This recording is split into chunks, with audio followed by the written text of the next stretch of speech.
आज हम कार्तिक मास के महामात्र की कथा का विस्तार पूर्वक श्रवण करेंगे, जिसका श्रवण करने से मनुष्य के सभी पाप नष्ट हो जाते हैं और अंत समय में वैकुंठ धाम की प्राप्ति होती है।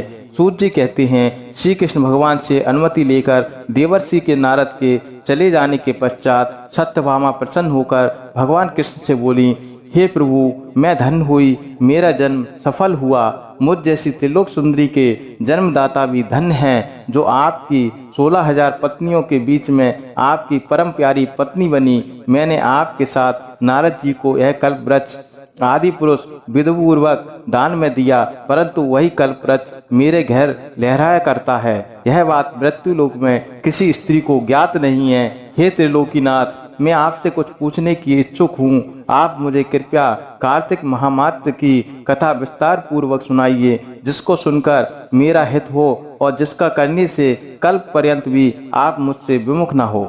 सूत जी आगे कहते हैं, सत्यभामा के ऐसे वचन सुनकर श्री कृष्ण ने हंसते हुए सत्यभामा का हाथ पकड़ा और अपने सेवकों को वहीं रुकने के लिए कहकर विलास युक्त अपनी पत्नी को कल्प वृक्ष के नीचे ले गए। फिर हंसकर बोले, हे प्रिय, 16,000 रानियों में से तुम मुझे प्राणों के समान प्यारी हो। तुम्हारे लिए मैंने इंद्र एवं देवताओं से विरोध किया था।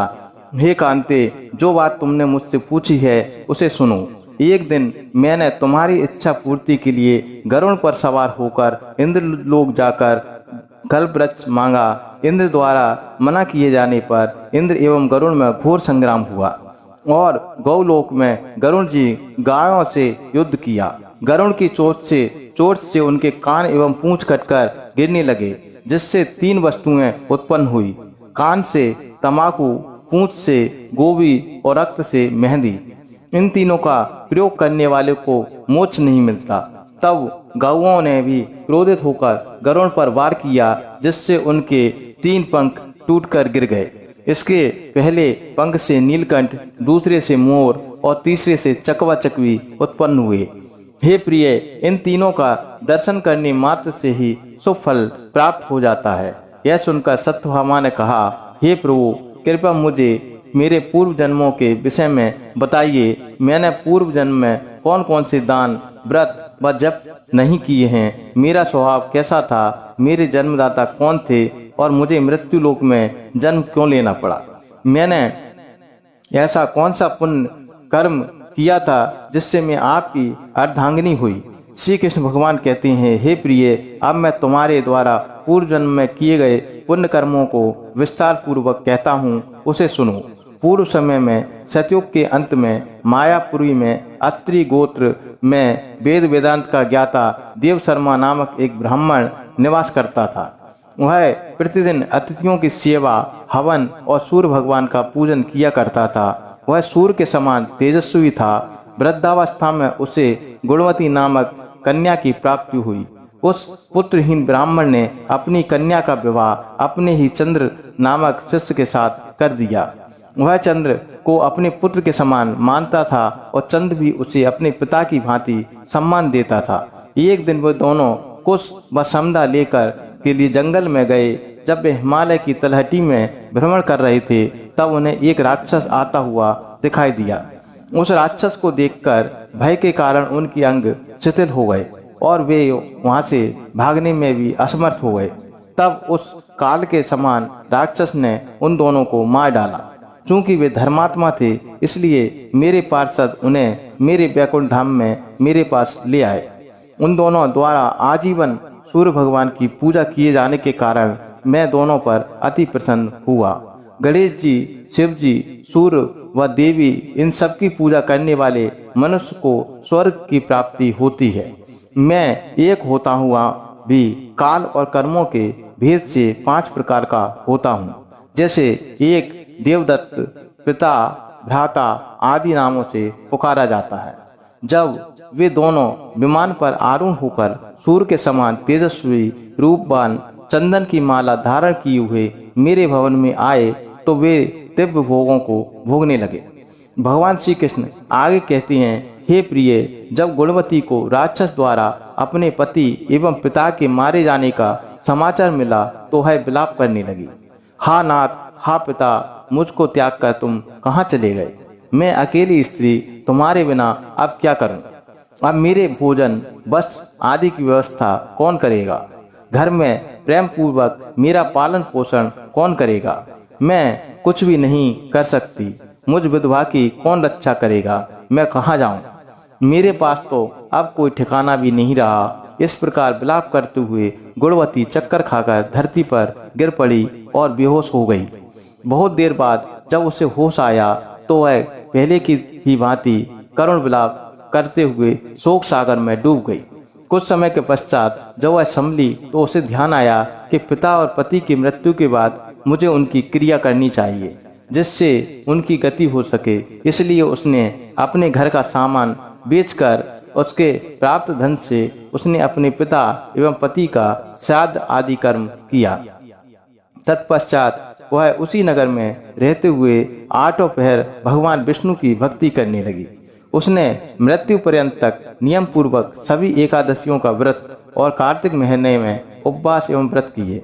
हे प्रिय, एकादशी और कार्तिक व्रत मुझे बहुत ही प्रिय हैं। इनसे मुक्ति, भक्ति, पुत्र तथा संपत्ति प्राप्त होती है। कार्तिक मास में जब तुला राशि पर सूर्य आता है तब ब्रह्म मुहूर्त में उठकर स्नान करने व व्रत व उपवास करने वाले मनुष्य मुझे बहुत प्रिय हैं, क्योंकि यदि उन्होंने पाप भी किए हों तो भी स्नान व व्रत के प्रभाव से उन्हें मोक्ष प्राप्त हो जाता है। कार्तिक में स्नान, जागरण, दीपदान तथा तुलसी के पौधे की रक्षा करने वाले मनुष्य साक्षात भगवान विष्णु के समान हैं। कार्तिक मास में मंदिर में झाड़ू लगाने वाले, स्वास्तिक बनाने वाले तथा भगवान विष्णु की पूजा करने वाले मनुष्य जन्म मरण से चक्कर से छूटकर पारा जाते हैं। यह सुनकर गुणवती भी प्रतिवर्ष श्रद्धा पूर्वक कार्तिक का व्रत एवं भगवान विष्णु की पूजा करने लगी। वह प्रिय, एक बार उसे ज्वर हो गया और वह बहुत कमजोर भी हो गई। फिर भी वह किसी प्रकार गंगा स्नान के लिए चली गई। गंगा तक तो वह पहुंच गई, परंतु शीत के कारण वह बुरी तरह से कांप रही थी। इस कारण वह शिथिल हो गई। तब मेरे दूत उसे मेरे धाम ले आए। तत्पश्चात ब्रह्मा आदि देवताओं की प्रार्थना पर जब मैंने कृष्ण का अवतार लिया तो मेरे गण भी मेरे साथ इस पृथ्वी पर आए, जो इस समय यादव हैं। तुम्हारे पिता पूर्व जन्म में देव शर्मा थे, जो इस समय सत्राजित हैं। पूर्व जन्म में चंद्र शर्मा जो तुम्हारा पति था वह डाकू है, और हे देवी, तू ही वह गुणवती है। कार्तिक व्रत के प्रभाव के कारण ही तू मेरी अर्धांगिनी हुई है। पूर्व जन्म में तुमने मेरे मंदिर के द्वार पर तुलसी का पौधा लगाया था। इस समय वह तेरे महलों के आंगन में कल्प वृक्ष के रूप में विद्वान है। उस जन्म में जो तुमने दीपदान किया था, उसी कारण तुम्हारी देह इतनी सुंदर है और तुम्हारे घर में साक्षात लक्ष्मी का वास है। क्योंकि तुमने पूर्व जन्म में अपने सभी व्रतों का फल प्रतिस्वरूप विष्णु को अर्पित किया था, उसी के प्रभाव से इस जन्म में तुम मेरी प्रिय पत्नी हुई हो। पूर्व जन्म में तुमने नियम पूर्वक जो कार्तिक मास का व्रत किया था, उसी के कारण मेरा और तुम्हारा कभी वियोग नहीं हुआ। इस प्रकार कार्तिक मास में व्रत आदि करने वाले मनुष्य मुझे तुम्हारे समान प्रिय हैं। दूसरे जब तक यज्ञ, दान आदि करने से प्राप्त फल कार्तिक मास में किए गए व्रत के फल से बहुत बड़ा होता है।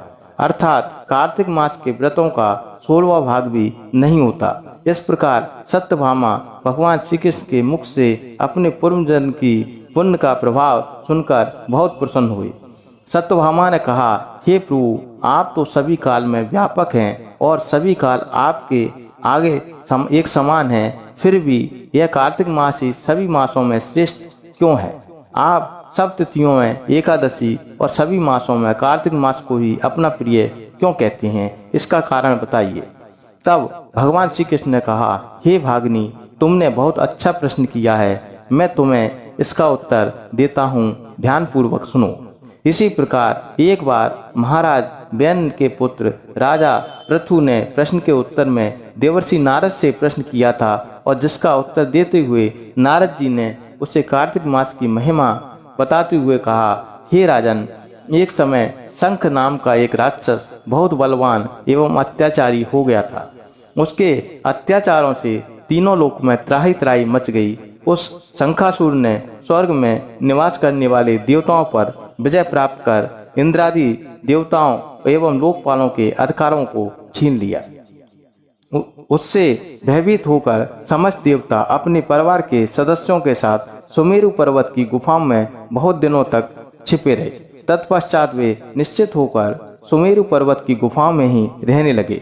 उधर जब शंखासुर को इस बात का पता चला कि देवता आनंद पूर्वक सुमेरु पर्वत की गुफाओं में निवास कर रहे हैं, तो उसने सोचा कि ऐसी कोई दिव्य शक्ति अवश्य है जिसके प्रभाव से अधिकारहीन यह देवता अभी भी बलवान है। सोचते सोचते वह इस निर्णय पर पहुंचा कि वेद मंत्रों के बल के कारण ही देवता बलवान हो रहे हैं। यदि इससे वेद छीन लिए जाएं तो वे बलहीन हो जाएंगे। ऐसा विचार कर शंखासुर ब्रह्मा जी के सत्यलोक से शीघ्र ही वेदों को हलाया। उसके द्वारा ले जाते हुए भय से उसके चंगुल से निकल भागे और जल में समा गए। शंखासुर ने वेद मंत्रों तथा बीज मंत्रों को ढूंढते हुए सागर में प्रवेश किया, परंतु ना तो उसको वेद मंत्र मिले और ना ही बीज मंत्र। जब शंखासुर सागर से निराश होकर वापस लौटा तो उस समय ब्रह्मा जी पूजा की सामग्री लेकर सभी देवताओं के साथ भगवान विष्णु की शरण में पहुंचे और भगवान को गहरी निद्रा से जगाने के लिए गाने बजाने लगे और धूप गंध आदि से बारंबार उनको पूजन करने लगे। धूप दीप नैवेद्य आदि अर्पित किए जाने पर भगवान की निद्रा टूटी और वह देवताओं सहित ब्रह्मा जी को अपना पूजन करते हुए देखकर बहुत प्रसन्न हुए तथा कहने लगे कि मैं आप लोगों के इस कीर्तन एवं मंगलाचरण से बहुत प्रसन्न हूँ। आप अपना अभीष्ट वरदान मांगिए, मैं अवश्य प्रदान करूँगा। जो मनुष्य अश्विन शुक्ल की एकादशी से देवोत्थान एकादशी तक ब्रह्म मुहूर्त में उठकर मेरी पूजा करेंगे, उन्हें तुम्हारी ही भांति मेरे प्रसन्न होने के कारण सुख की प्राप्ति होगी।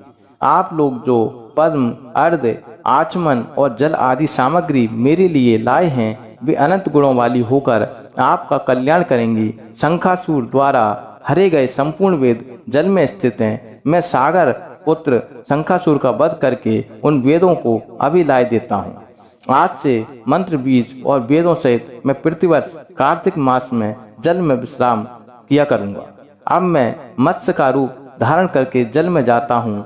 तुम सब देवता भी मुनीश्वरों सहित मेरे साथ जल में आओ। इस कार्तिक मास में जो श्रेष्ठ मनुष्य प्रातःकाल स्नान करते हैं, वे सब यज्ञ के अभ्रत स्नान द्वारा भली भांति नहा लेते हैं। हे देवेंद्र, कार्तिक मास में व्रत करने वालों को सब प्रकार से धन, पुत्र पुत्री आदि देते रहना और उनकी सभी आपत्तियों से रक्षा करना।